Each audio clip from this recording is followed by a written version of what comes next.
পাহাড় জঙ্গলে ঘেরা ছোট্ট গ্রাম ঝিলিং সেরেং গ্রামে শিক্ষার আলোকে জোরালো করতে একেলাই এগিয়ে আসেন মালতী মুর্মু। কোলের ছানাটিকে নিয়ে শুরু করেন গ্রামের কচিকাঁচাদের পড়ানো। যাত্রা শুরু সেই লকডাউনে। স্কুল কলেজ আস্তে আস্তে যখন বন্ধ হচ্ছে, তখনই গুরুমার ভূমিকায় মালতীর প্রকাশ। সেই সময় 150-র কাছাকাছি ছাত্র সংখ্যা থাকলেও স্কুলগুলো খোলার পর মালতী দিদিমণির ছাত্রছাত্রীর সংখ্যা 45-এর নিচে কখনোই নামেনি। এখন দিদিমণির পাঠশালার নাম ছড়িয়ে পড়েছে সেই জঙ্গল পাহাড় ছাপিয়ে জেলা রাজ্যের সীমানার গণ্ডি পেরিয়ে। আর এই প্রচার কৃতিত্বের জন্য যে মানুষটা, তিনি হলেন দিল খান। পরিশ্রমে এই দিলদার মানুষটার সহযোগিতায় মালতী দিদিমণির স্কুল এখন এক বিশেষ রূপ নিয়েছে। আসলে মালতী দিদির এটি একটি অবৈতনিক পাঠশালা। তিনি বাড়ির মায়ের ভূমিকা পালন করছেন। ছেলে মেয়েদের লেখাপড়া করিয়ে স্কুলে পাঠাচ্ছেন, যাতে তারা স্কুলের মুখ, গ্রামের মুখ উজ্জ্বল করতে পারে। বলা যেতে পারে এটি একটি কোচিং সেন্টার বা টিউটোরিয়াল হোম। বহু বছর ধরে আমরা এরকম গ্রামীণ পাঠশালা খুঁজে তাদের কাছে সাহায্যের হাত বাড়িয়ে দিই, যাতে সাধু প্রয়াস আরো উন্নত হয়ে ওঠে, স্বনির্ভর হয়ে ওঠে। সীমিত সামর্থ্যের মধ্যে দিয়ে চেষ্টা করি যাতে পড়ুয়াদের সংখ্যাটা না কমে। তাই পৌঁছে যাই মালতী দিদিমণির স্কুলে, বাড়িয়ে দিতে হাত, যাতে দিদিভাইয়ের এই প্রয়াস আরো জোরদার হয়। শিক্ষার আলো যেন আলোকিত হয়ে ওঠে এই ঝিলিং সেরেং।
অনেকে পাথরের দেখা যায়, অনেকের পাথর, অনেক জায়গায় পাথরের ঘরের মতো দেখা যায়। কিছু কিছু জায়গায় ওইরকম শিল্পী অনুযায়ী আছে। এখানে খাবার জল পাওয়া যায় এখানে একটা আমাদের এখানে জলের একটা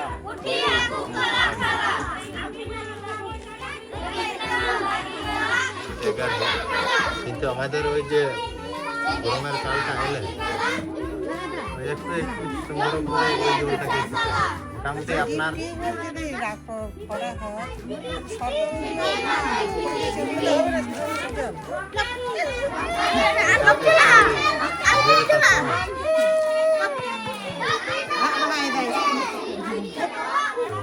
এখানে আমাদের দেওয়ার একটা সাহায্য আছে।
আমাদের এখানে কোনো ফিজ নেই, হ্যাঁ, সে তাকে এক মাস পড়লে তাকে পয়সা নেওয়া হবে ওইরকম একটা ব্যাপার নেই। 190 মানে হচ্ছিল, তারপরে আস্তে আস্তে কমলো মানে বড় বাচ্চারা আসতো। খাওয়া দাওয়া আমরা কোথায় পাবো? এই ঘেরা ঠেরাগুলো এগুলো খুব সুন্দর লাগছে। এগুলো কারা করে দিয়েছে? এগুলো ওই সবাই একটু একটু করে সহযোগিতা করেছিল। তুমি কতটা পড়াশোনা করেছো? আমি বেশি পড়াশোনা করিনি। মানে মানে মানে তুমি কোন অবধি পড়াতে পারবে? মোটামুটি ক্লাস 4 অবধি পড়াতে পারবে? হ্যাঁ, মানে আমাদের এখন একটা সহযোগিতা হচ্ছে পেলে আমরা মানে দুবার পড়ানোর ইচ্ছে হয়েছে। সকালবেলা হলো, তারপরে আর একজন আছে সাপোর্ট করে। আসুন আমরা যার যা সামর্থ্য তা দিয়েই মালতী মুর্মুর এই চেষ্টাকে সম্মানের সঙ্গে এগিয়ে নিয়ে যেতে সহযোগিতা করি। তবে লক্ষ্য রাখবেন, এই সরল সোজা মানুষগুলোর এই শিক্ষার প্রতি আগ্রহকে যেন আমরা কালিমালিপ্ত না করি। বাঁচতে দিন ওদের মতো করে ওদের দুনিয়াতে। ধন্যবাদ।